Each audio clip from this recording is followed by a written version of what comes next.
রাশেদের অক্সিজেনই হচ্ছে আমরা। রাশেদ তো মানে পচা মাল। হান্নান মাসুদের কাছে কি ১ কোটি টাকা থাকার কথা? এটা হচ্ছে দেখানোর জন্যে। স্বাগত জানাই সবাইকে গ্লোবাল টেলিভিশনের নতুন আয়োজন আউট অফ দ্য বক্স পডকাস্টে। আমি নাজরিন মুন্নি আপনাদের সাথে আছি। আমাদের আয়োজনে আজকে যুক্ত হয়েছেন সংসদ সদস্য হান্নান মাসুদ, যিনি একই সাথে বৈষম্যবিরোধী ছাত্র আন্দোলনের আলোচিত নেতা এবং এই মুহূর্তে তিনি জাতীয় নাগরিক পার্টি এনসিপির সিনিয়র যুগ্ম মুখ্য সমন্বয়ক। হান্নান মাসুদ, অনেক ধন্যবাদ আপনি আমাদের সাথে এসে যুক্ত হয়েছেন এবং শুরুতেই আপনাকে অভিনন্দন সংসদ সদস্য হওয়ার জন্য। কেমন আছেন আপনি? আছি আলহামদুলিল্লাহ ভালো। অনেক দিন পর আপনার সাথে দেখা হলো এবং সংসদ সদস্য হওয়ার পর আপনাদের কার্যক্রম তো সংসদেই আমরা অনেকখানি দেখেছি। আপনার অনুভূতি কি? অনুভূতি আলহামদুলিল্লাহ ভালো। অনেক চড়াই উতরাইয়ের পর এই জায়গায় এবং হচ্ছে পাশাপাশি চ্যালেঞ্জ মোকাবেলা করে যেতে হচ্ছে। আমরা গুটি কয়েক লড়াই করে যাচ্ছি সেই পূর্ণ ইস্টাবলিশমেন্টের বিরুদ্ধে। এটাই আমাদের প্রতিদিন নতুন নতুন চ্যালেঞ্জ, প্রতিদিন নতুন নতুন অভিজ্ঞতা, এভাবেই যাচ্ছে। আপনি সর্বকনিষ্ঠ সংসদ সদস্য, একটা রেকর্ড বাংলাদেশের জন্য। কেমন লাগে? হ্যাঁ, আমি এখন নির্বাচিত মানে সরাসরি নির্বাচিত সংসদ সদস্যদের মধ্যে সর্বকনিষ্ঠ। সংরক্ষিত নারী আসনে নুসরাত আপু এখন আমার চাইতে আরো কম ছোট। বয়সী, যদিও আমার সিনিয়র আপু, কিন্তু হচ্ছে বয়সে কম। তো সব মিলিয়ে আলহামদুলিল্লাহ এই রেকর্ডটা তো শুধু আমার না, এটা জনসাধারণের, বাংলাদেশের মানুষের, যারা ২৪-এর গণঅভ্যুত্থানের মধ্য দিয়ে কম বয়সী অনেককে এমপি বানিয়েছে, তোর মধ্যে আমাকে সবচাইতে কম বয়সী। আপনাকে কেন এমপি বানালো নোয়াখালীর হাতিয়ার মানুষজন?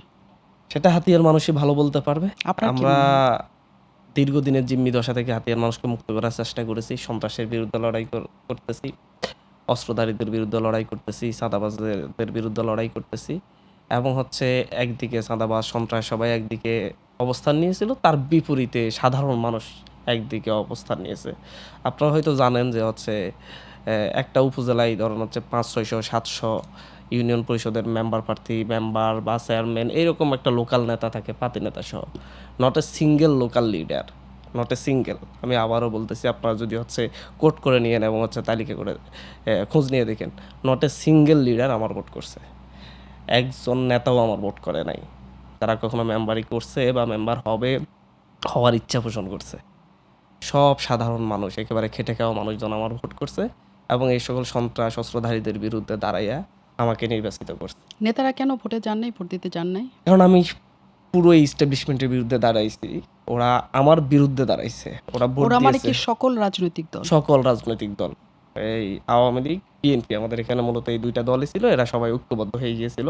সকল চেয়ারম্যান, সকল মেম্বার, একেবারে সকল বলতে সকল, এখানে একজনও বাদ নেই। এবং এরা সবাই আমার বিরুদ্ধে ভোট করছে, অস্ত্র নিয়ে মানুষের বাড়ি ঘরে হামলা করেছে। এমনকি ভোটের দিন সকালবেলা এরকম আমার কাছে অনেকগুলো রেকর্ড আছে যে হচ্ছে ওরা ভোট কেন্দ্র দখল করছে অস্ত্র নিয়ে। আজকেও একটা পোস্টে দিয়েছি, আমি যেই কেন্দ্রে ভোট দিয়েছি, মানে আমার বাড়ি যেই কেন্দ্রে, সেই কেন্দ্রে সকালবেলা থেকে হচ্ছে অস্ত্র নিয়ে মহড়া দিয়েছে। কিন্তু নারী পুরুষের যখন হচ্ছে একসাথে ঢল নামছে, তখন তারা রাস্তা থেকে সরে যেতে বাধ্য হয়েছে এবং সশস্ত্র বাহিনী খুব ভালো ভূমিকা রাখছে। তারা সন্ত্রাসীদের বিরুদ্ধে সারাক্ষণে ইয়েতে ছিল আর কি, মাঠে ছিল। তারপরে ২৪-এর পর আপনি অনেকগুলি কাজ করেছেন যেটা জনগণের জন্য করেছেন। এবং হাতিয়াবাসীর ব্যাপক রাস্তাঘাটের উন্নয়ন করা রাস্তাঘাটের হয়েছে, উন্নয়ন করেছেন। ফেরি নেওয়া হয়েছে একেবারে। এই ২৪-এর আগস্টের বা জুলাই বা আগস্টের আগে হান্নান মাসুদ কোথায় ছিলেন? মানে কি পড়াশোনা করছেন বা তার অবস্থানটা কি ছিল? আমি তো পড়াশোনা করতাম, আমি ছোটবেলা থেকে একটু ডান পিটে ছিলাম। ফ্যামিলির সবাই একদিকে, আমি অন্যদিকে। সবসময় বিপ্লবী ধারণা পোষণ করতাম এবং হচ্ছে সবসময় বিদ্রোহী মনোভাব পোষণ করতাম। যেখানে অন্যায় দেখতাম প্রতিবাদ করতাম। এই কারণে মানে হচ্ছে কেউ পছন্দ করতো, কেউ অপছন্দ করতো, এই ধরনের ব্যাপার ছিল। আমি আ ঢাকায় এসে আ ইন্টারমিডিয়েট দিই। আমি যখন এসএসসি দিই, দাখিল যেটা মাদ্রাসা থেকে, আমি বোর্ডে 7th হই এবং হচ্ছে পরবর্তীতে আমি ঢাকায় এসে আলিম দিই, সেখানেও A+ পাই এবং হচ্ছে পরবর্তীতে ঢাকা বিশ্ববিদ্যালয়ে ভর্তি হই ইংরেজি ভাষা বিভাগে। সেখানে এসে আমি ১ বছর মোটামুটি হলে ছিলাম। তার মধ্যে হচ্ছে কোভিডের আগে ২ মাস ১৭ দিন এবং কোভিডের পরে ৩ মাস। এই ২ টা মিলে হচ্ছে আমাদের ৬ মাসে ১ বছর হইছিল আরকি। তো এরপরে আমি হল থেকে বের হয়ে যখন আমাদেরকে গেস্ট রুমে নির্যাতন করা হতো, তখন আমরা সকল বন্ধু-বান্ধব মিলে হচ্ছে আমরা প্রমিস করছিলাম যে আমাদের উপর নির্যাতন করা হয়, আমরা আমাদের জুনিয়রদেরকে নির্যাতন করব না। তো তো যখন আমাদের জুনিয়ররা আসলো তখন আমরা সবাই মিলে গেলাম। আমাদের পাশের যে বন্ধু-বান্ধব মিলে আমরা প্রমিস করছিলাম, ওয়াদাবদ্ধ হইছিলাম, তারা দেখলাম যে ওদের উপর মানে হচ্ছে চড়াও হচ্ছে। তো সেদিন রাতেই আমি হচ্ছে আমার ব্যাগ-ট্যাগ নিয়ে আমি চলে যাই। মানে হচ্ছে বের হয়ে যাই। গিয়ে আমি আমার এক স্টুডেন্টের বাসায় উঠি। তারপর হচ্ছে আমি একটা মেসে উঠে আস্তে, আস্তে নিজে টিউশনি করে আমি ১ম থেকেই টিউশন করতাম। অনেক ভালো টিউশন করতাম কোভিডকালীনও। খুব ভালো ইনকাম করতাম। এমনকি আমি টিউশন করার জন্য ১ বছর পড়াশোনাও গ্যাপ দেই। কারণ আমরা নিম্ন মধ্যবিত্ত পরিবারের সন্তান। তো সেই ক্ষেত্রে নিজেদের খরচটা নিজেকেই চালাইতে হতো।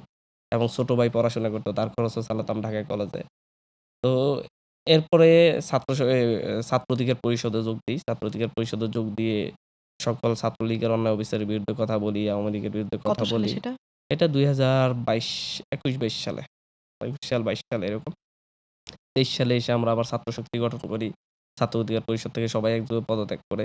তারপর ছাত্রশক্তির মাধ্যমে তো পরবর্তীতে বিপ্লব হলো আরকি। গণঅভ্যুত্থান বলা হলো। হয়ে থাকে যে ছাত্র শক্তি যারা আপনারা গঠন করেছিলেন, সে ছাত্র শক্তি গঠনের পেছনে ডক্টর মোহাম্মদ ইউনূসের যে একটা রাজনৈতিক প্ল্যাটফর্ম খোলার কথা ছিল, তারই একটা প্রয়াস ছিল ছাত্র শক্তি। আসলে কি তাই?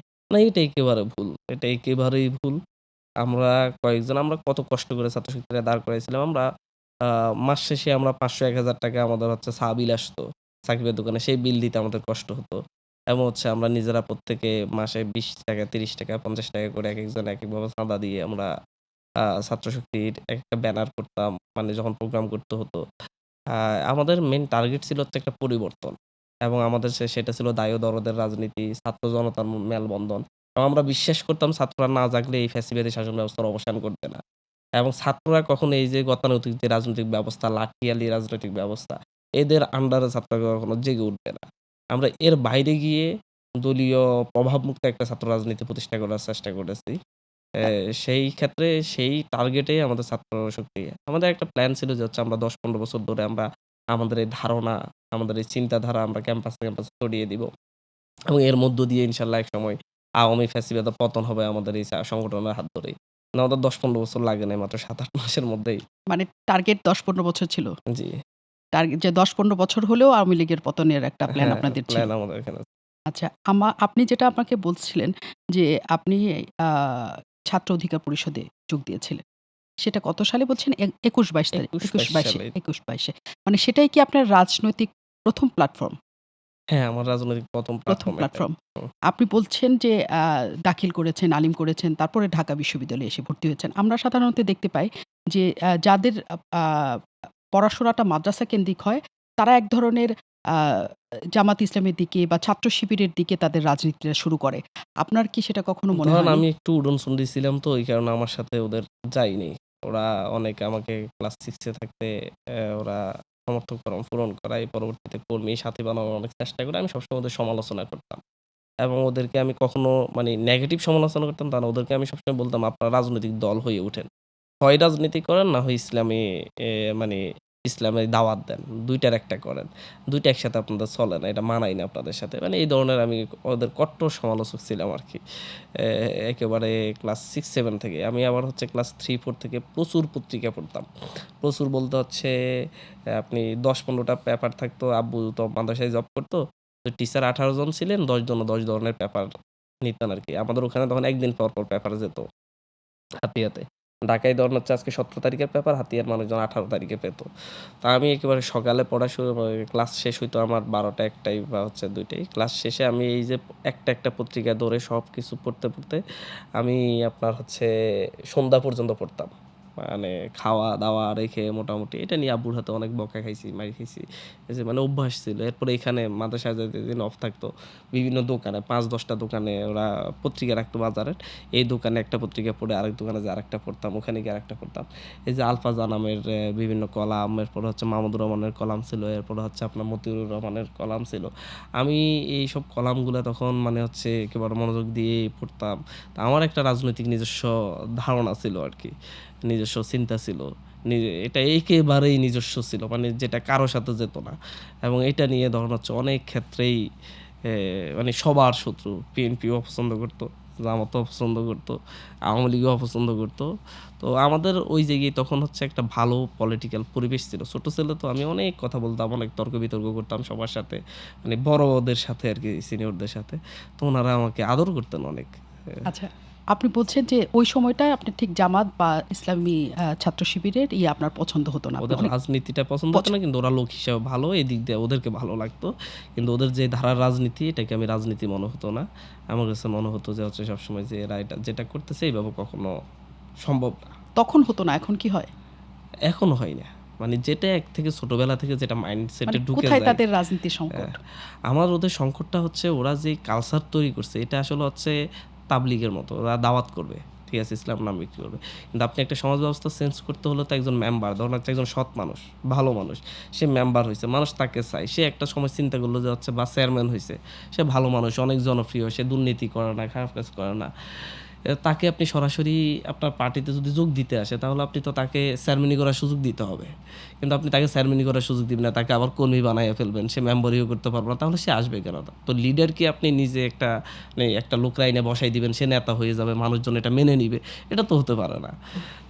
লিডারশিপ নিজস্ব কোয়ালিটি আপনি তৈরি করতে পারেন না। সবসময় এভাবেই কথা বলতাম। আপনার স্পেস দিতে হবে, এবং হচ্ছে সব ধরনের মানুষকে স্পেস দিতে হবে। আপনি মহিলা মেম্বার ইলেকশন হচ্ছে, এখন আপনার মহিলা মেম্বার হওয়ার মতো মহিলা নেই, আপনি নারীদেরকে স্পেস দিচ্ছেন না। তাহলে আপনি হচ্ছে এই মহিলা মেম্বার, ৩ জন মহিলা মেম্বার এক একটা ইউনিয়নে, এই ৩ জন মহিলা মেম্বার কোত্থেকে আসবে? আপনি কীভাবে রাজনৈতিক পূর্ণতা আনবেন? এই ধরনের তর্ক বিতর্কগুলো আমার সাথে বেশি হইতো আর কি। কিন্তু একটা সময় দেখা গেল যে আপনি বলছেন যে জামাতে ইসলামের রাজনীতি আপনার পছন্দ না, কিন্তু মানুষগুলি ভালো।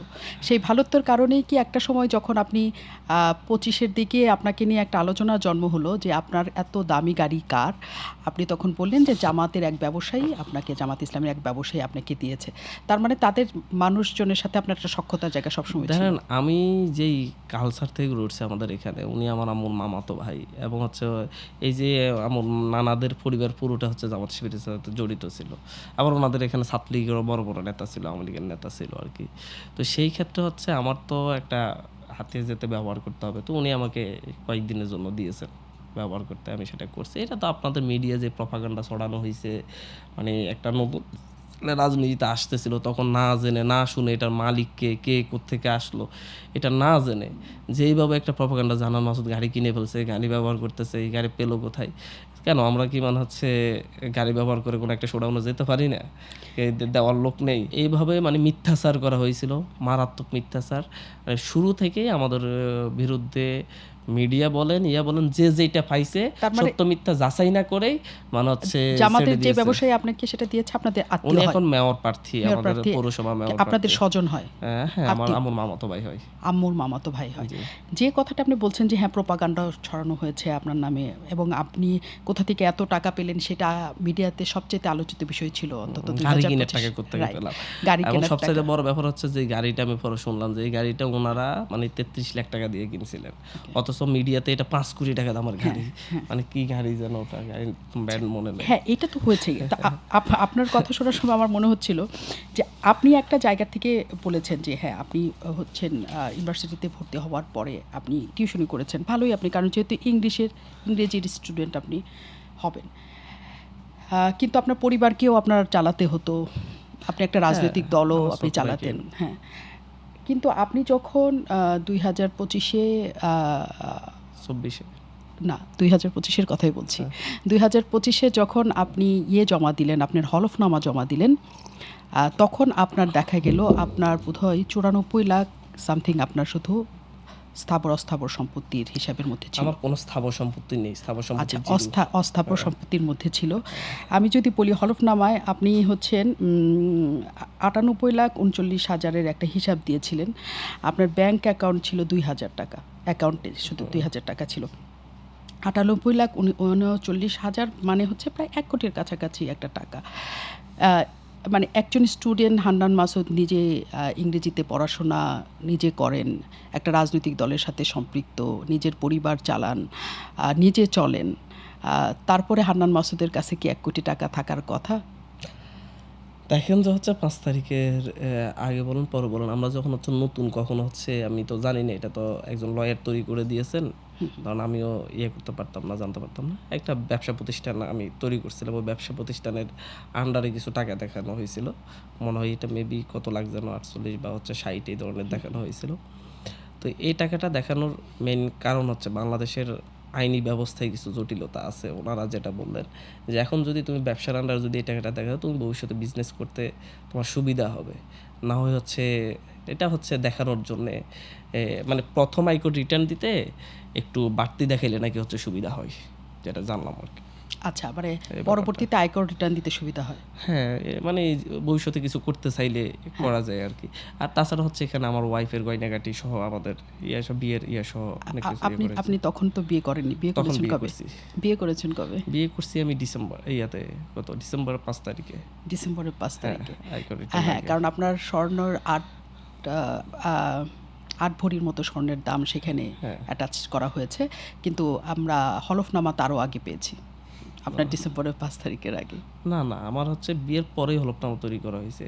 বিয়ের নভেম্বরের 5 তারিখ না ডিসেম্বরের 5 তারিখ এরকম হবে। আচ্ছা, এখন এই জন্যই কথাটা আসলে আসছে যে হান্নান মাসুদ একজন স্টুডেন্ট ছিলেন, ছাত্র। দেখেন, আপনারা বাংলাদেশে একটা সিস্টেমটাকে তৈরি করে রাখছেন, এরপর এই সিস্টেমের ভিতরে যদি আমরা কিছু করি আপনারা হচ্ছে এটাকে ইয়ে করবেন। কারণ আমি যদি হচ্ছে সেটা লয়ার যখন তৈরি করে উনি নিজ থেকে এটা দিয়েছেন, দিয়ে আমাকে বলছেন, আপনি বিশ্বাস করবেন না, তখন আমার কাছে মানে হচ্ছে টাকা নেই। ইলেকশনের সময় আমি হাতিয়ারে যখন প্রচারে যাই তখন 4 লাখ টাকা নিয়ে প্রচার যাই। আমার ওই যে ব্যবসা প্রতিষ্ঠানের বিপরীতে কিছু টাকা দেখাতে হয়, যখন হচ্ছে কোনো একটা লাইসেন্স করা হয় কাগজে কলমে, সেটা দেখাতে হয়েছিল। আচ্ছা, আমি জানি না আপনার আইনজীবী কি, কিন্তু আইনজীবী কে এটা নিশ্চয়ই আমার জানা নাই।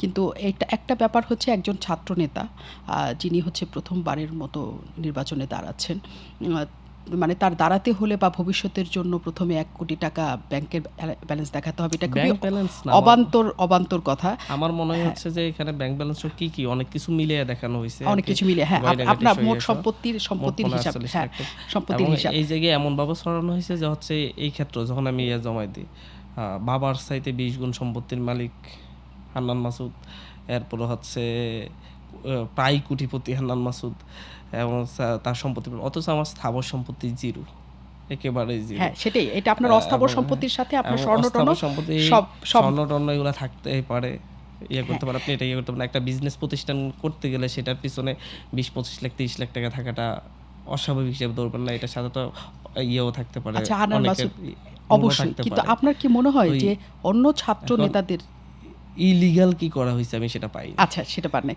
কিন্তু অন্য ছাত্র নেতাদের চেয়ে বোধহয় হান্নান মাসুদের নাম এই ক্ষেত্রে খুব বেশি ব্যবহার করা হয়েছে।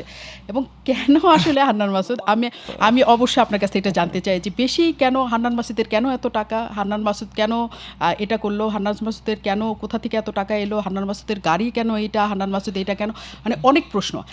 আপনার হান্নান মাসুদ নামের বাইরে আরেকটা নাম আছে, সেটা হচ্ছে বন্দর বন্ধু। আপনি নিশ্চয়ই জানেন। আমি খুব এনজয় করেন। হ্যাঁ, বন্দর বন্ধু বলা এনজয় করেন। কেন এনজয় করেন? রাজনীতি করতে আসছে, এক একজন এই ধরনের করবে, টুইস্ট করবে, এবং হচ্ছে এটা তো ভালো দিক, খারাপ দিক মানে এটা টুইস্টের কি, এটা কি স্যাটায়ার হিসেবে ব্যবহার করা হয়? হ্যাঁ, স্যাটায়ার হিসেবে ব্যবহার করতে, স্যাটায়ার না করলে রাজনীতিবিদ হলাম কেমনে? আচ্ছা, ঠিক বন্দরের সাথে আপনি কিভাবে যুক্ত? এটা মনে হয় আমার সাথে আপনারা ভালো জানেন এখন পর্যন্ত। আপনার কাছ থেকে জানতে চাই, কারণ এক এক রকম বন্দরের সাথে না, আমি শ্রমিক সংগঠনের সাথে যুক্ত। আমাদের যে শ্রমিক সংগঠন তার প্রধান অবজারভার আমি, এবং হচ্ছে বন্দরের শ্রমিক সংগঠন, সব শ্রমিক সংগঠন, মানে সব শ্রমিক সংগঠন, শ্রমিক শক্তি যে সংগঠনটা হয়েছে, এই শ্রমিক শক্তির আমি হচ্ছে অবজারভার, মানে হচ্ছে অবজারভার বলি আমরা, পর্যবেক্ষক। এবং হচ্ছে এই জায়গা থেকে যত শ্রমিক সংগঠন হয় সব আমাদের এই আন্ডারে, এনসিপির আন্ডারে সব শ্রমিক শক্তির আমি উপদেষ্টা, শ্রমিক সংগঠনগুলোর উপদেষ্টা। সেটা মোটর শ্রমিক হোক, সেটা হচ্ছে বন্দরের শ্রমিক হোক, সেটা রিক্সা শ্রমিক হোক, সব কিছুর শ্রমিক সংগঠনগুলো, সব শ্রমিকের এই কি এখন এনসিপির আন্ডারে? শ্রমিকের না, আমি আমাদের এনসিপির সহযোগী সংগঠন, শ্রমিকের সংগঠন, এনসিপির আন্ডারে যেগুলো সেগুলোর আপনি। কিন্তু মোংলা বন্দরের সাথে, মোংলা বন্দর কর্তৃপক্ষ কর্মচারী সংঘের আপনি ছিলেন উপদেষ্টা, সেটা কিভাবে? সেটাও হচ্ছে আমাদের সহযোগী, মানে মোংলা বন্দরে যারা আমাদের সহযোগী শ্রমিকরা আছে তাদের সংগঠন।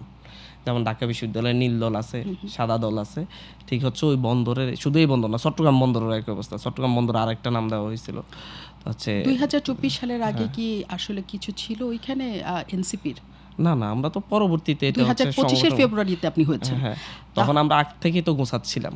ধীরে, ধীরে সংগঠনগুলোকে গোছাচ্ছিলাম। শ্রমিক কিভাবে হবে, যুব কিভাবে হবে, ছাত্র কিভাবে হবে, ছাত্র সংগঠনও গোছাচ্ছিলাম।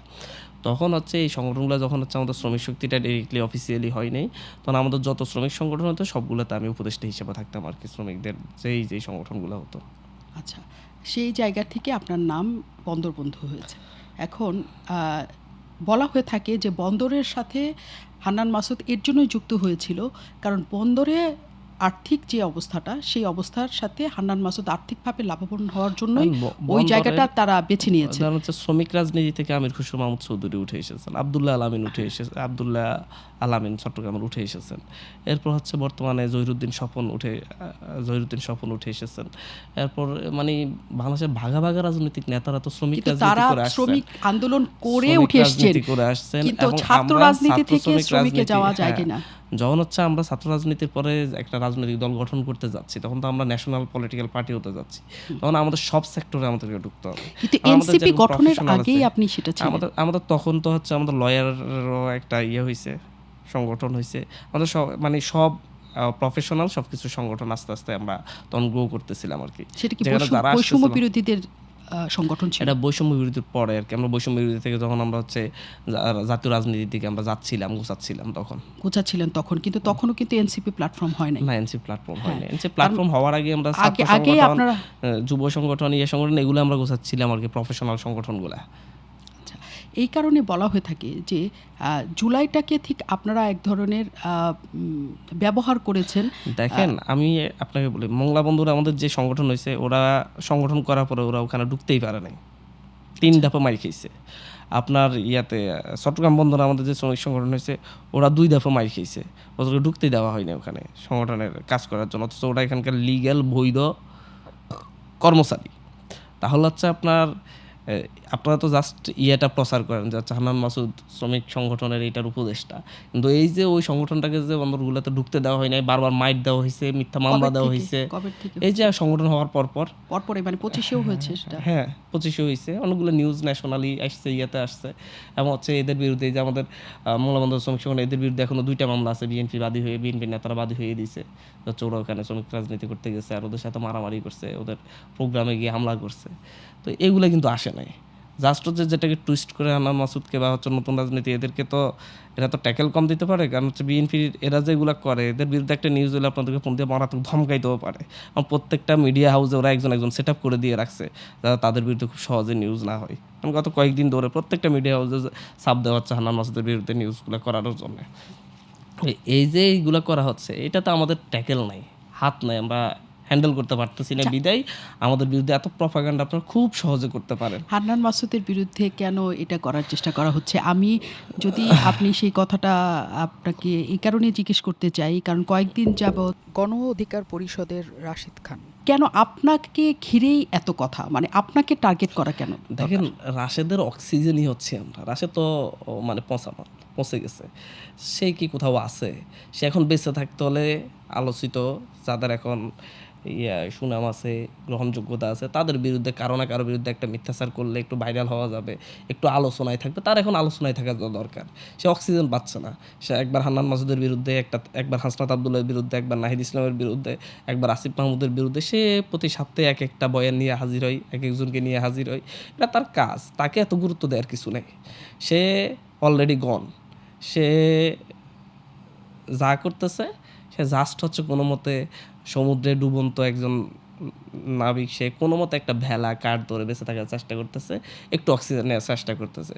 সেটা এখন আমার বিরুদ্ধে বলে, হাসনাত আবদুল্লার বিরুদ্ধে বলে, নাহিদ ইসলামের বিরুদ্ধে বলে, আসিফ মাহমুদের বিরুদ্ধে বলে, মানে যেগুলা বললে সে একটু অক্সিজেন পাবে, তাকে বাহবা দিবে, তার মানে আমাদের যারা সমালোচকরা আছে, বিরোধী গোষ্ঠী যারা আছে, বিএনপি সহ যারা আছে, এবং সে সেই কাজটা করতেছে, তাকে করতে দেন। তার এগুলোকে এত পাত্তা দেওয়ার কিছু নেই, পাত্তা দেওয়ার কিছু নাই। কিন্তু সে যে অভিযোগটা করেছে, এখানে আসলে সংকটটা কোথা থেকে হয়েছে? জিশান নামের যে ছেলেটা, আপনার মানে এটাকে বলা হয় এক ধরনের রাজসাক্ষী দেয়া, রাইট? যে তিনি আপনার সাথে ছিলেন এবং আওয়ামী লীগ নেতাকে বিমানবন্দর পর্যন্ত পৌঁছানোর জন্য 3 কোটি টাকা আপনি চেয়েছেন, উনি হচ্ছেন সেই বক্তব্যটা পেতেছেন। আমি সংক্ষিপ্ত করে দিই কারণ আমি প্রত্যেকটা বক্তব্যই পাল্টাপাল্টি, আপনাদের যে বক্তব্য নিশ্চয়ই দর্শকরাও জানে অনেকখানি, তারপরও আপনি তাকে ফোন করেছেন জিসানকে যে কেন? সে আমাকে ফোন করছে। আচ্ছা, সে আপনাকে আমি ফোন- তাকে একটা ফোনও দিই নাই আচ্ছা, তখনও। সে আপনাকে আমাকে ফোন করে দিচ্ছে বলেছে এটা যে তারপরে। সেটা ভুল বিবৃতি দিয়েছে, সে ক্ষমা চাইছে। হ্যাঁ, এবং আরো অনেক কথা বলছে, সবই আমার কাছে রেকর্ড আছে, সব তো আর ছাড়া যায় না। বিএনপির একেবারে মানে টপ, তাদের যে অঙ্গ সংগঠন আছে টপ দুইজনের একজন তাকে ফোন দিয়ে গ্রুপ কল করে তাকে সাব সৃষ্টি করছে, আমার কাছে সে রেকর্ড আছে। শুধু অনুরোধ আমি ছাড়তেছি না, সাব কিন্তু সৃষ্টি করছে আমার বিরুদ্ধে করার জন্য। তারপরেও সে আবার এটা কেন বলার জন্য। উল্টে যে আবার বলল তার যে এটা- পরবর্তী যেটা হয়েছে, তার বাসায় গিয়ে তার কাছ থেকে এই বিবৃতিটা আনা হয়েছে। আমি এত আলোচনা করতে চাচ্ছি না। সে যেটা করছে, সে একটু উঠতে চাইছে, প্রচার চাইছে, সে টকশোতে আসবে এবং হচ্ছে তার সংগঠনে একটা পদ দরকার, সে করছে। সে যে কথাটা বলছে আপনি সেটাকেই ব্যাখ্যা করেন।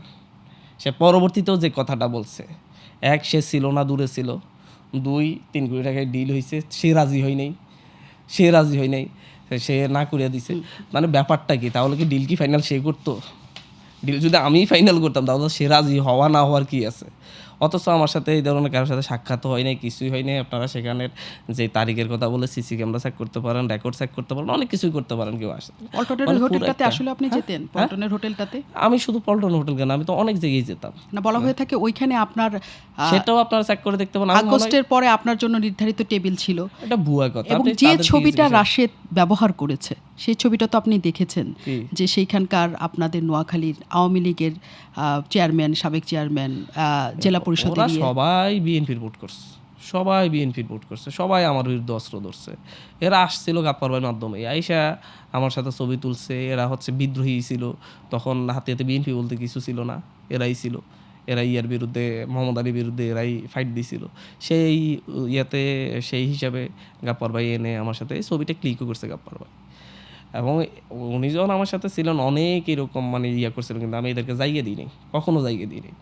এরা যখন আসছে, যখন আমি বুঝতে পারছি যে হচ্ছে এটা নিয়ে আমরা এটা তখন ছাড়ার সাথে সাথে ব্যাপক সমালোচনা হয়েছিল যে হচ্ছে এরা কারা। তো আমাদের কাছে মাইন্ডসেট ছিল যে হচ্ছে এরা তো হচ্ছে অ্যান্টি মোহাম্মদ আলী, এদের সাথে তখন বিএনপি সবাই এদের পিছনে রাজনীতি করতো, সুতরাং এরা তো হচ্ছে ওর বিরুদ্ধে, সন্ত্রাসের বিরুদ্ধে ফাইট দিছিল, এদেরকে ইয়ে করে। কিন্তু মানুষ তাদেরকে অ্যাকসেপ্ট করতেছে না। তারপর থেকে ওদের সাথে সব কিছু বন্ধ। এরপর থেকে আর কিছু আছে? এরপর বিএনপি করছে, লাঠি ধরছে, ধানের শীষের মিছিল করছে, ধানের শীষের সাথে মঞ্চে গেছে, সব জায়গায় আছে। তো উদয় রাশেদ ভাই একটু লেটে করছে আর কি, একবার পরিচয় সহ দিছে। তো এগুলার দিয়ে আবার বিএনপি নাকি হচ্ছে চেয়ারম্যান ইলেকশন করাবে, মানে বিএনপি থেকে। তো সুতরাং ওই যে পদ পদবি দিছে, তো এটা খুব ভালো হয়েছে। ওরা স্থানীয় ইলেকশন করতে পারবে না, কিন্তু এটা নিয়ে কাজে আসবে। ওই সময়টা 24 আগস্টের পরে হান্নান মাসুদ মাত্র শেখ হাসিনা সরকারের পতন হয়েছে এবং হান্নান মাসুদ তখন খুবই সম্মুখ সারির একজন যোদ্ধা। তার পরপরেই আওয়ামী লীগের বিদ্রোহী হোক বা যাই হোক না কেন, তাদের সাথে বসে আলাপটা কেন আপনাকে করতে হয়েছিল? দেখেন হচ্ছে এটা ওই যে বললাম, আমার সাথে তো ওরা সরাসরি কেউ কখনো যোগাযোগ করে নাই। ওদেরকে একসাথে জিসানের মাধ্যমে আসছিল। আসার পরে কেউ আসলে তখন আমার তো তখন কথা না বলে উঠে যাওয়ার সুযোগ নেই। আমি কথা বলছিলাম, ছবিও তুলছিলাম জিসান ভাইয়ের অনুরোধে, এবং উনি ক্লিকটা করছিল। এবং উনি আবার হচ্ছে পোস্টটা দিছিল আমার আইডি থেকে কি ওনার আইডি থেকে এবার পোস্টটা দিছিল। তারপরে হচ্ছে এগুলা নিয়ে অনেক কিছুতেই, অনেক ক্ষেত্রে আমি আমার ভয়েসও আপনি হয়তো পাইছেন যে হচ্ছে আমি বলছেন আপনি, উনি অনেক কিছু আমাকে করতে বলছেন, আমি করেই নাই। যে হচ্ছে উনি বলতেন প্রায়শই যে হচ্ছে তুমি যদি আমার কথা মতো চলতে এতদিন তোমার অভাব হইতো না। ইলেকশন আগ দিয়ে আমাকে এই কথা বলতেন। কে তুমি বলতেন? এই জিসান ভাই। আচ্ছা, তো ওই রেকর্ডটা তো আছে। উনি বলছে হ্যাঁ বলছিলাম তো, এই কথাও বলছে। না, দেখেন। আমরা যতদূর জানি জিসান ভাইয়ের ছোট ভাই আপনার বন্ধু। শুধু জিসান ভাইয়ের ভাই না, ওই গাপ্পার ভাই সহ সবাই আমরা তাদেরকে অনেক শ্রদ্ধা করি। ওই পরিবারের সাথে আমাদের মানে হচ্ছে ফ্যামিলি সম্পর্ক, এক পাতিলে রান্না হয়ে দুই পরিবারের মানুষজন খাওয়া সম্পর্ক। এবং হচ্ছে ওনার বাবার কাছে আমি পড়াশোনা করছি এবং আমরা একসাথে, ওনার বাবা আমার বাবা কলিগ, মানে পারিবারিক সম্পর্কটা এত মধ্যে। এই যে এখনও ওনার ভাই 3 জন আমার বাসায়, আমি জাস্ট রেখে এখানে আসছি, মানে হচ্ছে ওনারা সহ ওনারা লাঞ্চ টাঞ্চ করে তারপর আসবেন। ওনাদের ফ্যামিলির কারো সাথেই মানে হচ্ছে আমাদের ইয়া নেই। উনি হঠাৎ করে এটা করার কারণে মানে হচ্ছে এটা নিয়ে অনেক হঠাৎ কিছু করে আছে। কেন এত ভালো সম্পর্ক? আপনার হঠাৎ করে যে সহযোগী ছিল, হঠাৎ করে সহযোদ্ধা কেন ছিল, সেটা তো হচ্ছে ওই যে উনি আমার কাছে যে স্বীকারোক্তিটা দিয়েছেন, এটা নাকি আমি সাবসিস্টি করে বলাইছি, নাকি কোনো আবেগে বলছে, ওটাই আমার সাথে যে কথাটা বলছে হঠাৎ করে এই জন্যে আচ্ছা। একটা পদ লাগবে হ্যাঁ। এবং পার্টি থেকে চাপ দিছে, তুমি এসব বললে আমরা তোমাকে পদ দিই। তার মানে একরামুল করিম চৌধুরীকে এয়ারপোর্ট পর্যন্ত নিয়ে যাওয়ার ব্যাপারে একরামুল আপনার করিম চৌধুরী কোথায় ছিল, মানে কে? আমি তো এই ব্যাপারটাই জানি না। একরামুল করিম চৌধুরী তো অ্যারেস্টেড, তাকে কে বাড়ি করবে, কোথায়? মানে এসব ভাওতাদের একটা কথা বললে তো অক্টোবরে অ্যারেস্ট হয়েছেন তিনি। তো তাহলে ঘটনা কবে? হয়েছে আগস্টের পর। আগস্টের পর আমার মনে হয়, আমি তো জানি না কোন মাসের কথা বলছি, সেটাও আমি ইয়ে করি নাই। মানে তাকে আপনি ব্যক্তিগতভাবে চেনেন না? না, ব্যক্তিগতভাবে উনি তো এমপি, ওনাকে তো চিনবো না কেন? মানে আচ্ছা, মানে ব্যক্তিগতভাবে তো কখনো ওনার সাথে বা ওনার ফ্যামিলির কারোর সাথে কখনো তো আমার কথা হয় না, কখনো না। তো এগুলা হুদাই একটা জিনিস বলে, কেন আমি একরাম চৌধুরী এর সাথে মানে হচ্ছে একটা জিনিস হচ্ছে আমি বুঝি না, মানে হচ্ছে এই কথা কেন আসে, মানে একরাম করিম চৌধুরীর সাথে আমার কথা বলতে হবে কেন, কি করতে হবে? বলা হচ্ছে শুধু অর্থের জন্য এটা করেছেন আপনি। তাহলে এবং করতাম। শুনেন, আপনি যখন হচ্ছে একটা অপরাধে এমনভাবে দেখাচ্ছেন হান্নান মাসুদ বিরাট অপরাধ করে ফেলছে, তো সেই ডকুমেন্টস দিক, কথা দিক, ইয়ে করুক। আমার সাথে তো কেউ কথা বলতে হইলেই তার ফোনে কথা বলতে হইতো তখন। মানে উনি তো ওয়ান কেন আমার মানে ফিএসের মধ্যে জিসানের ফোনে কথা হ্যাঁ, বলতেন আপনি? মানে উনিই ছিলেন, তো ওনার কাছে সব আছে, দিক না। যদি এরকম কিছু হয়ে থাকে বা হচ্ছে ফার্স্ট হোটেলের কথা বলছে, হোটেলে সিসি ক্যামেরা বের করুক, মানে এরকম কেউ আসছে কিনা, এটা দেখা হয়েছে আপনার কিনা। চ্যালেঞ্জ যে অবশ্যই চ্যালেঞ্জ। আমি মানে উনি তো ডিরেক্টলি মাপ চাচ্ছেন পরবর্তীতে আমার সাথে কথা, আমার সাথে এখনো অনেকই আছে, মানে অনেক সেট আছে ওনার সাথে। উনি বলতেছে রাজনীতির জন্য আমি তো একটু, তুমি তো এমপি হয়ে গেছো, আমার তো কিছু হইতে হবে, এমন অনেক কিছু। আমি জাস্ট হচ্ছে ফ্যামিলি সম্পর্কে কারণ অনেক কিছু আমরা বলতেছি না, বলতে মানে দেখাচ্ছি না। এইটা জিসানের বাসায় হামলাটা কে করেছে? হামলার সংজ্ঞাটা কি আপনি সেটা বলতে হবে। আচ্ছা, কেউ একজন ওনার ওখানে ইট মেরে দিয়ে, একটা ইট মেরে চলে গিয়েছে, তারপর এটাকে হামলা হিসেবে মিডিয়া সহ একেবারে ঢাকা থেকে প্রত্যেকটা হাউসে চাপ দেওয়া হয়েছে, একেবারে হচ্ছে প্রধানমন্ত্রীর দপ্তর থেকে, যে হচ্ছে এটা নিয়ে নিউজ করার জন্যে, এবং হচ্ছে বিভিন্ন জায়গায় এখান থেকে ফোন দিয়ে এলাকার সাংবাদিকদেরকে চাপ সৃষ্টি করেছে, এটা নিয়ে নিউজ করেন, এটা নিয়ে ইয়ে করেন, হামলা হয়েছে। ওদের কথা যে হামলা হয় নাই, মানে হামলাটা কি জিনিস, যাই সবাই মিলে গিয়ে ভাঙচুর করা, ইয়ে করে, এটাই না হামলা? একটা ইট মেরে কোনো একটা ছেলে নাকি গিয়ে গাপ্পার গই বলে ইট মেরে চলে আসছে, এরপর এটাকে হামলা, মানে ব্যাখ্যার বিষয় আছে। এটা পুরোপুরি তার কিছুক্ষণের মধ্যেই বিএনপির লোকজন, উপজেলা ছাত্রদল, মানে উপজেলা পরিষদ থেকে আমাদের বাড়ি 15 কিলোমিটার, ওদের বাড়ি প্রায় 10-15 কিলোমিটার, সেখানে গিয়ে তারা 10-15 মিনিটের ভিতর যাইয়া হেই মিছিল মিটিং শুরু করছে, উপজেলা ছাত্রদল সভাপতি, সেক্রেটারি সবাই গিয়ে প্রি প্ল্যান একটা কাজ করছে, একেবারে প্রি প্ল্যান্ড। আমি বলছি, আমি ওসিকে পাঠাইছি, আমি হুজুরকে বলছি যে হচ্ছে জিডি করার জন্য, এর জন্য ওনারা সবাই বিশ্বাস করেন। গাপ্পার ভাই ছাড়া এটা কে করেছে আপনার সবাই, মনে হয়? ওই ফ্যামিলির সবাই বিশ্বাস করেন কে মোটামুটি, করেছে? যে হচ্ছে এটা আমাদের কেউ করে নাই, এটা ওনারা সবাই বিশ্বাস করেন। ফ্যামিলি বিশ্বাস করে, আপনারা কেউ করেন নাই? হ্যাঁ। আর জিসান বিশ্বাস করে যে আপনারা করেছেন? জিসান তো নিজেই জানুক, নিজেই বলুক না কে করছে, মানে জিসান তো অনেক বলবে, আমি তো জিসান করতাম। আর এই যে আশপাশের লোকজন সবাই জানে, সবাই বিশ্বাস করে আমাদের কেউ হয়নি, ওই ফ্যামিলিরও সবাই। ওর বাবাও তো বলছে আমরা জানি না, দেখি না, বলা না। তাহলে কে করেছে? এরপর হচ্ছে আমার প্রতিদ্বন্দ্বী প্রার্থী, সে ফোন দিয়া হুজুরকে ইয়ে করে যে হচ্ছে আপনার সাথে আমরা আছি, আইনি অ্যাকশন নেন, এই সেই, মানে খুব উত্তেজিত, মানে ওনার চাইতে উনি উত্তেজিত। মানুষের বাড়িঘর কোপাইয়া, আমার প্রায় 500 বাড়িঘরে হামলা হয়েছে, ভিডিও রেকর্ড আছে, সব কিছু আছে, অস্ত্রের ছবি আছে, কেন্দ্রে মানুষকে ফিটাইতে বাইর করতেছে সেই ভিডিও আছে। এরা মানুষের বাড়িঘর ফিটাইয়া, কোপাইয়া, ভাঙচুর করে, আগুন দিয়া, এখন মানে একটা ইট মারছে, এটা নিয়ে কি সাধু দেখাচ্ছে হঠাৎ এত, না, মানে ইটটাই কে মেরেছে? এটার কি কোনো ইয়ে পাওয়া গেছে? ইট আমি যেহেতু আপনি সেখানকার এমপি। আমি তো জানি না ইট কে মেরেছে, এটা আমি ওসিকে বলছি তদন্ত করে বের করতে হবে কে মেরেছে, এটা ওরা বের করবে। কিন্তু আমি যেটা বললাম আর কি, গাপ্পার ছাড়া আর কেউ বিশ্বাস করে না যে আমার কেউ করছে বা আমি করাইছি। আচ্ছা, আপনার যে প্রশ্নটা রেখে গিয়েছিলাম সেটা শুধু ছোট্ট করে একটা উত্তর নেই, যে সকল গাপ্পার ভাই, আমি একটা কথা অর্থনৈতিক বলি, গাপ্পার ভাই হয়তো সফল হবে, ওই যে জাহাঙ্গীরনগর বিশ্ববিদ্যালয়ে একটা পদ দরকার, সেই জায়গায় হয়তো সফল হবে এগুলা করে, কারণ সামনে অধিবেশন শুরু হচ্ছে, তো কারণ আমাদেরকে একটু হিউমিলেট করে অধিবেশনে আমরা কোনো সরকারের কঠোর সমালোচনা করলে দাঁড়ায় বলবে আপনিই তো এরকম করছিলেন, মানে কিন্তু অর্থনৈতিক এই সকল কেলেঙ্কারির সাথে, গল্পের সাথে, আপনি যদি গল্প বলতে চান, গুজব বলতে চান, বা ওরা বলতে চায় ফ্যাক্ট, হান্নান মাসুদের নাম কেন আসে?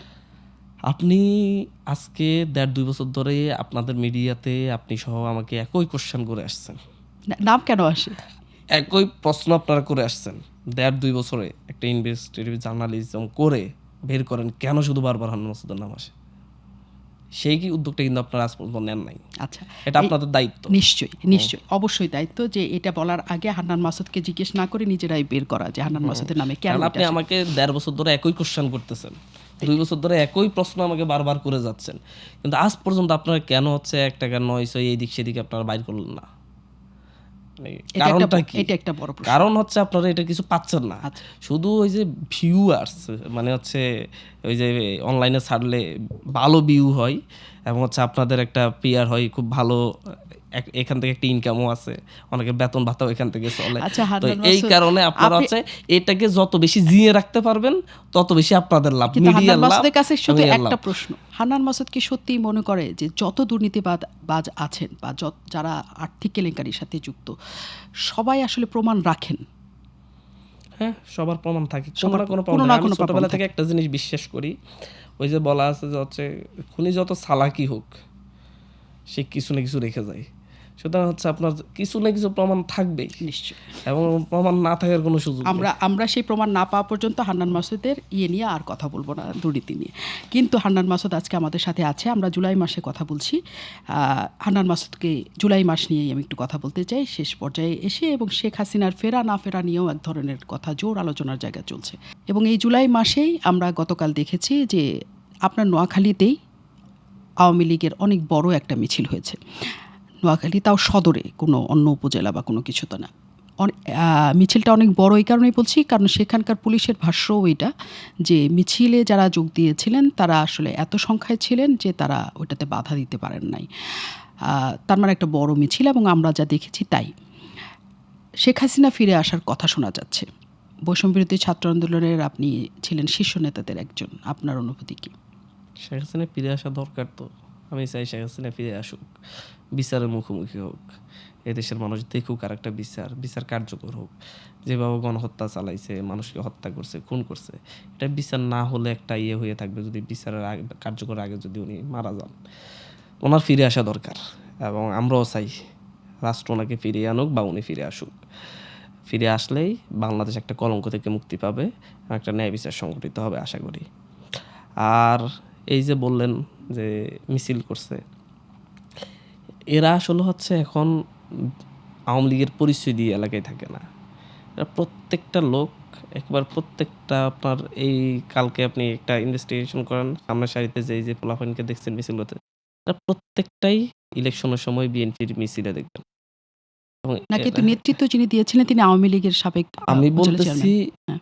ওই যে এরা সবাই কিন্তু হচ্ছে এলাকায় ঢুকছে ইলেকশনের ঠিক ১০-১৫ দিন ধরে, হুম। ইলেকশন আগে দিয়ে, এবং হচ্ছে বিএনপি শেল্টারে ঢুকছে। যেমন আমার এলাকায় আমি অনেকগুলো বেরিয়ে দিতাম, আমার প্রতিদ্বন্দ্বী প্রার্থী যিনি, উনি মানে ডাকাত চেয়ারম্যান ছিল, ডাকাত ছিল, এলাকা থেকে একেবারে ৫ তারিখের পর পালাইছে। ওরে নিয়া বাড়িতে নিয়া দুপুরবেলা ওদেরকে বাড়িতে খাইয়া ওদেরকে বাড়িতে রেখে তারপরে বের হইছে। এরকম উনি কয়েকটা ঘটনা ঘটাইছে। যারা মানে হচ্ছে জনগণের রোষের কারণে এলাকায় ঢুকতে ভয় পাচ্ছিল, ওদেরকে এলাকায় ঢুকেছে, এবং সে সফল করছে। তার ওই কেন্দ্র বেঁধে ফেলছে। ওই কেন্দ্রে আমাদের কোনো এজেন্টকে রাখতে দেয় নাই, ভোট সব কেটে মানে হচ্ছে ১৭০০ ভোটে সে বেশি ভোট পাইয়া জিতছে। অথচ আমার মানে প্রত্যেকটা জায়গায় আমার যে গণজোয়ার ছিল, আমি ১-১.৫ লাখ ভোটের ব্যবধানে জিততাম।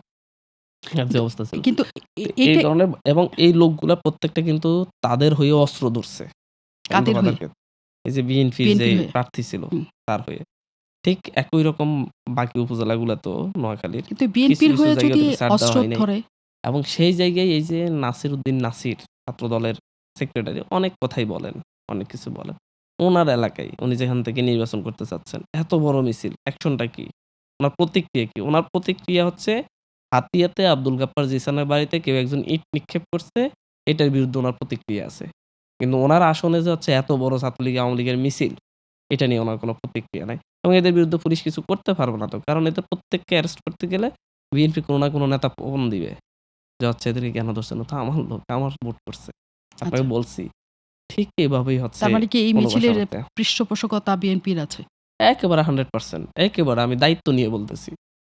এই মিছিলের পৃষ্ঠপোষকতাই নেই, কিন্তু হচ্ছে এদেরকে এলাকায় রাখা এবং এদেরকে আ মানে গ্রেপ্তারের বাইরে রাখার পিছনে, আটকের পিছনে, বাইরে রাখার পিছনে বিএনপি আছে। আপনি বলছিলেন যে আপনি চান যে শেখ হাসিনা ফিরুক, কারণ তার বিচার হোক।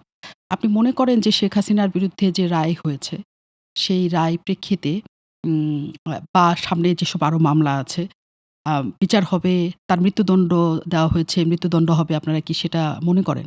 দেখেন, আমি একেবারে ভাষায় বলতে গেলে বাংলাদেশে বর্তমান যে সরকার আছে সে গোপনে, গোপনে অনেক সমঝোতা করে চলতে পারবে। তো প্রকাশ্যে যদি দেখা যায় যে হচ্ছে আওয়ামী লীগের সাথে কোনো সমঝোতায় গেছে, সে হাসিনাকে বাঁচানোর চেষ্টা করতেছে, মানুষ টেনে রাস্তায় নেমায় ফেলবে। যত বড় নেতাই হোক। মানুষের ক্ষোভ আর রাগ, মানুষ তাদের সন্তানদেরকে নিজের চোখের সামনে মরতে দেখছে। লাইভ টেলিকাস্টে দেখছে, ভিডিওতে দেখছে এবং শেখ হাসিনার অধ্যত্ত মানুষ দেখছে। এরপরে মানুষ আবার হচ্ছে তাকে আইনা পুনর্বাসন করবে, ইয়া করবে। কিভাবে নামাইতে হয় মানুষ জানে। আমাকে কেন মানুষজন জিতাইছে আপনি জিজ্ঞাসা করছিলেন না? জাস্ট জিতাইছে হচ্ছে আগের যে সন্ত্রাসীর এলাকায় রাজত্ব করত, রাম রাজত্ব করত।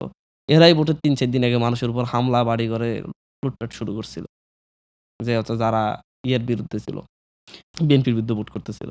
এই প্রত্যেকটা নারীরা, মহিলারা ঝাড়ু নিয়ে দল বাইধা যাইয়া দুপুর ১০টা-১১টা পর্যন্ত তো মানুষকে কেন্দ্রে যেতে দেয় নাই।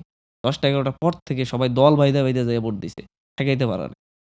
এরকম অভ্যুত্থান হয়। সুতরাং যতই কাহিনী করুক যে হচ্ছে ভয় দেখাইয়া, ডর দেখাইয়া তারা শেখ হাসিনাকে নিয়ে আসবে, এটা তাদের পক্ষে সম্ভব। সরকারের পক্ষে সম্ভব না। এখন যে পরিস্থিতি আসলে তৈরি হয়েছে সেটা হচ্ছে আ আপনি বলছেন যে জনগণই টেনে নামাবে, জনগণই সবকিছু করবে।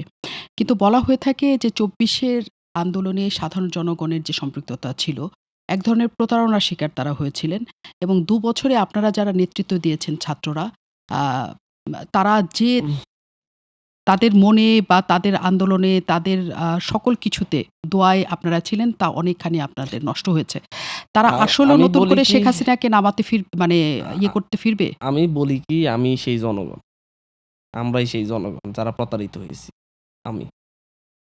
আমি কেমন করে? সংসদের ১ম অধিবেশনের পরে আমি বলছিলাম যে হচ্ছে এই সংসদটা প্রতারণার প্রবঞ্চনার সংসদ। আমি ঠিক এই ডক্টর ইউনূসের শেষ ৩-৪ মাস ৫ মাস ধরে আমি বলছি। আমার মনে হইছে ডক্টর ইউনূসও প্রতারণা করছে, পরবর্তীতে বিএনপি এসেও প্রতারণা করছে। এবং হচ্ছে জুলাইয়ে মাঠে থাকা লোকগুলা কারা? বিএনপির নেতাকর্মী, জামাতের নেতাকর্মী এবং সাধারণ মানুষ। এরপরে হচ্ছে সাধারণ মানুষ থেকে কিছু মানুষ, বিএনপি থেকে কিছু মানুষ, জামাতে কিছু মানুষ আইসা এনসিপির পিছনে দাঁড়াইছে। তারা তাদের উপর আস্থা রাখতে পারতেছিল না। তো এই যে মানুষ বলতে আমরা এই ৩ গোষ্ঠীতে এখন বিভক্ত।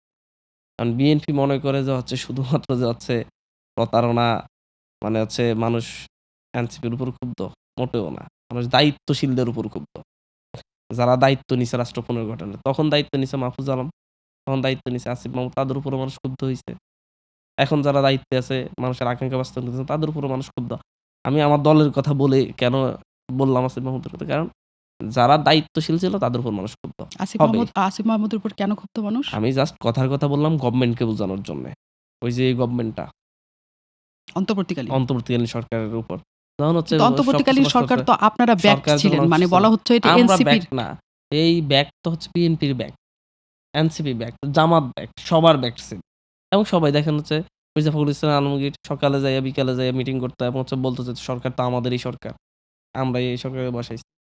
ডক্টর মোহাম্মদ ইউনূস বলছিল ছাত্ররা আমাকে বসাইছে। উনি বলতেছে যখন ছাত্ররা লিডারশিপে ছিল এই আন্দোলন। কারণ ওই লিডাররা বসাইছে। কিন্তু হচ্ছে জামাতও যাই বলতো এটাই আমাদের সরকার, আমরাই বসাইছি। বলে নাই? এটা সবার সরকার ছিল।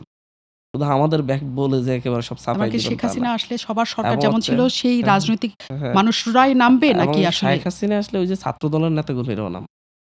যুব দলের নেতাকর্মীরাও নামবে। কারণ তারা একটু জানে আগে কিন্তু আপনি হ্যাঁ, বলেছেন যে তাদের ব্যাকআপে আওয়ামী লীগ এখনো আমি পুনর্বাসিত হচ্ছে। বলতেছি হচ্ছে তাদের নেতাদের ব্যাকআপ এর কথা বলছি যারা ইলেকশন কিন্তু সাধারণ এই যতগুলো এমপি কয়জন রাজপথে ছিল। যারা রাজপথে ছিল তাদেরকে নমিনেশনও দেয়নি বিএনপি। মানে যারা ওই আন্দোলনের সময় রাজপথে ছিল। এই রাজপথে যারা ছিল তারাই নামবে। এমনি সবাই তখন হচ্ছে কেউ ঘরে ছিল, কেউ এসির বাতাসে ছিল, কেউ ফ্যানের নিচে ছিল। তাদের কতজনকে আপনি জুলাইয়ের নেতাদেরকে দেখছেন। কিন্তু দেখছেন ওয়াসিমদেরকে। সালাউদ্দিন ভাইরে দেখছেন। সালাউদ্দিন ভাই তো তখন ইয়েতে ছিলেন, ভারতে ছিলেন। উনি কিভাবে বুঝবেন যে বাংলাদেশে মানে হচ্ছে অনুভূতিটা কিভাবে বুঝবেন বাংলাদেশে তখন কি হইছে? মির্জা ফখরুল ইসলাম আলমগীর স্যার তখন মনে হয় জেলে ছিলেন। উনি কিভাবে বুঝবেন কি হইছে? উনি কি উনার কোন ছেলে বা মেয়ে, উনার মেয়ে তো ছিল অস্ট্রেলিয়াতে। উনি কি নামছেন আইসা রাজপথে? রাজপথে যাদের সন্তানরা নামছে, ওই যে উপজেলা সভাপতি সেক্রেটারি, ইউনিয়ন সভাপতি সেক্রেটারির এ ইয়ারা সন্তানরা নামছে। ওরা নামছে। ওয়ার্ডের নেতারা নামছে। ইয়া বুঝবে, রাকিবুল ইসলাম রাকিব ভাই বুঝবে যে হচ্ছে রাজনীতি মানে হচ্ছে কি ধরনের প্রতারণার শিকার তারা হচ্ছে। এটা রাকিব ভাই সবচাইতে ভালো বুঝবে। আমি রাকিব ভাইকে অনেক সম্মান করেছিলাম। উনি জানেন আমি একদিন দেখছিলাম যে উনার গুলি এখান থেকে গেছে জাস্ট। এই ধরনের কোন নেতা নামছে। কিন্তু উনার এই যে যাদের সন্তানরা মির্জা আব্বাসের ছেলে বিসিবির বোর্ড সদস্য, আমির হোসেন মাহমুদ চৌধুরীর ছেলে আছেন, ইয়াসির হাসান উনারা রাজপথে নামছেন। একটা টিয়ার গ্যাস বা একটা ইয়া উনারা ফেস করছেন। একটা ছররা গুলি উনারা ফেস করছেন। রাকিব ভাইরে ফেস করছেন। আবিদ ভাইরা ফেস করছেন। আপনার কি তারা এই মানে ফিলিংসটা আপনি বুঝবে। হান্নান মাসুদ হিসাবে বৈষম্যবিরোধী ছাত্র আন্দোলনের শীর্ষ নেতা হিসাবে একটা শেষ প্রশ্ন করি। আওয়ামী লীগ ফিরবে। এটা ফেরার পরে আপনারা একটা ভয়ংকর অবস্থার মধ্যে পড়বেন বা রাজনৈতিকভাবে হোক, যেভাবে দলীয়ভাবে হোক আওয়ামী লীগের পক্ষ থেকে। এই ধরনের কোনো ভীতি কি আপনার মধ্যে কাজ করে? শুনেন, আমি তো মরে গেছিলাম সেই ১৭ তারিখ। ১৭ তারিখ, হ্যাঁ, ১৭ তারিখ। যখন আমার তো ৩ দিন ধরে আমার এলাকায় সবাই জানে যে আমি মারা গেছি। যখন আমার খোঁজ ছিল না। গুলিবিদ্ধ হইছিলাম। আমরা সেই মানে মৃতই আছি। আমাদেরকে এখানে আলাদা ভয় দেখানোর কিছু নাই। এই যে আমাকে এলাকায় ঢুকতে দিবে না, মারবে, হামলা করবে, কতবার হামলা করে। আমি একা, একা যাই। যেখানে কেউ কখনো ঢুকে না সেখানে আমি একা যাই। মারলে মারো। আমার দায়িত্ব যে আমি আমার দায়িত্ব পালন করব। আমার দায়িত্ব আমার কথা বলা, কাজ করা, দৌড়ানো যাবে। আওয়ামী লীগ মারবে, মরতে তো হবে। মারুক, মানে সমস্যা নাই। তো এগুলাকে নিয়ে এত করার জন্য, এগুলা চিন্তা করে আমরা তখনও রাজপথে নামি নাই। এখন এগুলো চিন্তা করি না। আওয়ামী লীগের মানে আওয়ামী লীগের রাজনৈতিক কবর আওয়ামী লীগ রচনা করে দিয়ে গেছে। আওয়ামী লীগ যদি মনে করে সেই কবর থেকে তারা আবার উঠে আসতে পারবে এবং সুগন্ধ ছড়াবে, তারা পৌঁছে যাচ্ছে। এই দুর্গন্ধ ছড়াবে এখন উঠতে আসলে। এই যে এই মাটি খুঁড়ে, খুঁড়ে যদি হচ্ছে আপনি এটাকে বের করেন এই কঙ্কালকে, এই যে পচা গলা দুর্গন্ধ পুরো এলাকায় কেউ থাকতে পারবে না। পুরো সমাজে হচ্ছে এই দুর্গন্ধ মাটি চাপা থাকাই ভালো। অনেক ধন্যবাদ হান্নান মাসুদ। আপনি সময় দিয়েছেন সংসদ সদস্য। আপনার মূল্যবান সময় আমাদেরকে দেওয়ার জন্য অনেক ধন্যবাদ এবং কৃতজ্ঞতা। ধন্যবাদ। অনেক ধন্যবাদ দর্শক আপনাদেরও আমাদের সাথে থাকার জন্য। নোয়াখালী ৬ আসনের সংসদ সদস্য আব্দুল হান্নান মাসুদ আমাদের সাথে ছিলেন, যিনি বৈষম্যবিরোধী ছাত্র আন্দোলনের শীর্ষ নেতাদের একজন। অনেকক্ষণ সময় ধরে আমরা তার নানা আঙ্গিকে তার কথা শুনলাম। আপনারাও নিশ্চয়ই অনেক কিছু জেনেছেন যা আগে কখনো জানেননি। আরও থাকবেন আমাদের সাথে, আবারও নতুন কোনো অতিথির সাথে আপনাদের সামনে হাজির হব। সাথে থাকার জন্য ধন্যবাদ।